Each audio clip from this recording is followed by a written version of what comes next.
નમસ્કાર મિત્રો, અમારી પીકે ગુજરાતી ચેનલમાં તમારું સ્વાગત છે। દેશ દુનિયાની તમામ તાજા ખબર સૌથી પહેલાં જાણવા માટે અમારી પીકે ગુજરાતી ચેનલને સબસ્ક્રાઇબ કરી નાખજો। મિત્રો, અત્યારે હાલની સૌથી મોટી અને દુઃખદ ખબર સામે આવી રહી છે।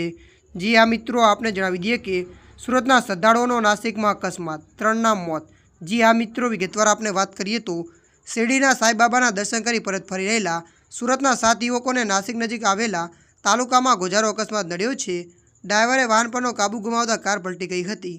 મળતી માહિતી અનુસાર આપને વધુ જણાવી દઈએ કે આ ભયાનક ઘટનામાં 3 યુવકોના મોત થયા છે, જ્યારે અન્ય 4 યુવકો ગંભીર રીતે ઘાયલ થયા છે, જેમાંથી 2ની હાલત નાજુક છે। પોલીસે અકસ્માતનું કારણ જાણવા માટે સીસીટીવી ફૂટેજની તપાસ શરૂ કરી છે। ત્યારે મિત્રો, અત્યારની આ દુઃખદ ખબર મળી રહી છે। ત્યારે મિત્રો, હાલ માટે આટલું। મળીશું નવી અપડેટ સાથે। જો તમને અમારો વિડીયો પસંદ આવે, લાઇક, શેર અને સબસ્ક્રાઈબ કરી નાખજો। ધન્યવાદ।